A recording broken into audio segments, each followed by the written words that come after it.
Is Wizard Unite's distance tracking so bad? Let's take a look.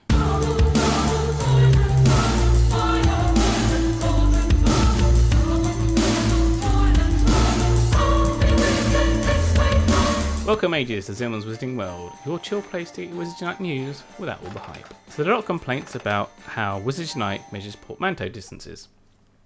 A lot of people complaining that they're losing a third, half, or maybe an entire journey. So we're going to look at how that works. So I'm going to explain how the current system works and how we can improve our accuracy in our distance measuring. And we'll also be looking at Adventure Sync and how that all works and how that ties into the game when it comes out. So I know this one has been driving people crazy for a while, so this is how the current system works. For one, your app needs to be running in the foreground, so Wizard Unite needs to be open in the foreground, not in the background. So you have to see the map, or if you've got it in battery saver, the logo. Ensure you have disable screen sleeping turned on in settings. This makes sure the app is always up and awake and that your phone doesn't go to sleep while it's trying to track distances. You can also turn on battery saver mode, which means if you turn the phone upside down, the logo will be displayed instead of the map. In this way, your phone isn't using battery generating graphics. You'll still get sounds and vibration notifications for fandables that pop up, so it's very handy. Pop in your backpack, back pocket even, take it out and catch those fandables. So I saw a hypothesis on Reddit. The article states that Wizard Unite drops a marker on the map every 5 minutes, and then the distance is measured between those markers. You can force a marker down by interacting with a foundable. It also seems that if you break the speed limit between these 2 points, then that line is not drawn. So the problems with the way we currently track distance is you need to have the game running using up your battery. It's not suitable for short distance travelled around your houses or work. And you can also go quite far in 5 minutes and not actually have that distance recorded. The problem with this point-to-point system is it cuts off corners. You go around a corner, you can go quite far in 5 minutes, go around a corner and it cuts the whole thing off. So, knowing this information about how it works, we can actually mitigate some of these issues. So, when you're out walking, ensure you are tapping on foundables often. This drops down regular markers on the map, and then that is recorded. And those short distances are measured more frequently. This is especially important if you are going around a corner. So, for example, if you're going around a square block, ensure you tap a foundable trace at the corner before you turn, so the measurement isn't shortened. Similarly, if you're going in a straight line up and down the road, ensure you tap those foundables at the end of the road to get the furthest distance measured. And I'm just going to place on the screen a few examples of just how much distance can be lost. Many of us make lots of turns when we go walking around playing the game. So just be sure to tap those foundables, even if you don't catch them, and just back out. So I thought I would test this hypothesis, and initial tests went very strange. So initially I had the game running, and I also had Google Maps tracking my walk in the background, or Google Fit tracking my walk. Now initially I got an 81% accuracy. I thought very nice. This is employing the tap on every corner method. But then suddenly I only got a 66% accuracy towards the end of my walk.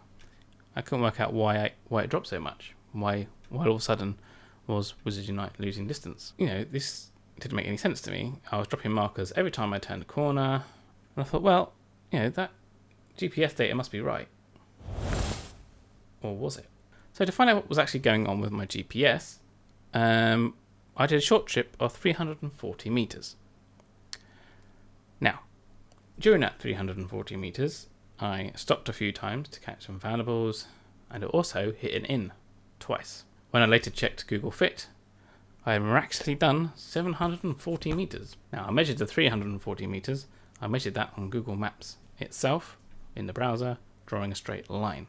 And that is where I actually walked. So I studied the map of my walk, and it turns out that when I was stationary doing the fortress, that obviously GPS wanders around a bit. And because I wasn't doing any pedometer walking, the line started drawing just around where I was actually standing. It looked like I was wandering around in circles for a while. So that's where my additional distance was coming from. So earlier I was measuring Wizard Unite point to point against GPS, which was also wandering around by itself. when I stopped for a period of time. By merely comparing Wizards Unite distance to your GPS tracking, if you're using Google Fit or the Apple Fitness thingy, Apple Health, your GPS may not always be right, especially if you're stopping and starting a lot. Now, normally if you're doing a proper walk, as in for exercise, you'll be walking around and you wouldn't be stopping. And the GPS stuff is kind of finely tuned to account for odd drifts as you walk, and you can see like where it's actually corrects it in the distance. So now we have two systems which are inaccurate, possibly. We have Wizards Unite, which everyone says is accurate, and we have GPS, which we've just proven can be inaccurate if you're stopping. So which is the most accurate? Let's take a look. So next, I've done a lot of walking. I found a 500 meter straight path, dead straight.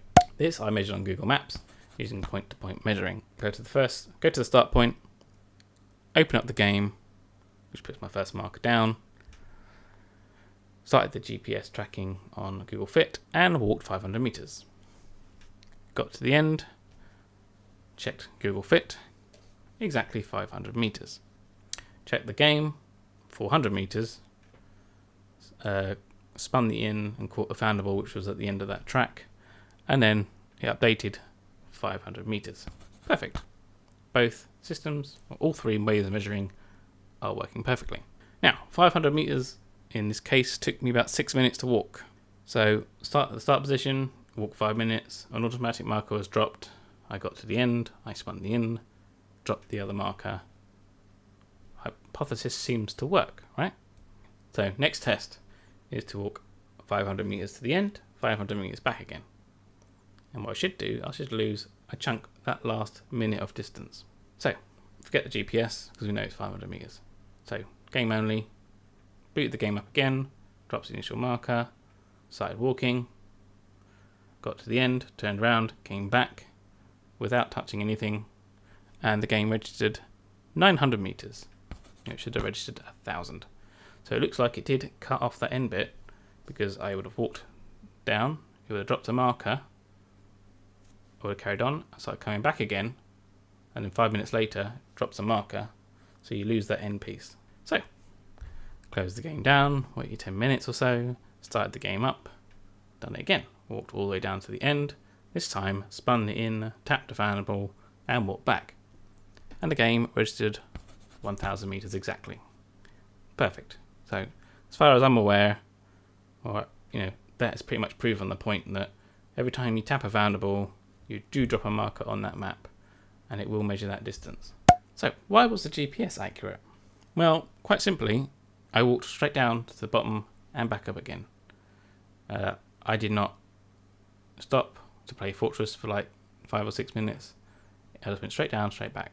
So that's why the GPS is accurate, and that's why your general fitness data is accurate, because you're always on the move. As soon as you stop, GPS starts getting really inaccurate. So after having done all this research, I wanted to, we've done it in a test environment, up, straight down. Let's see just how accurate we can get a real world example.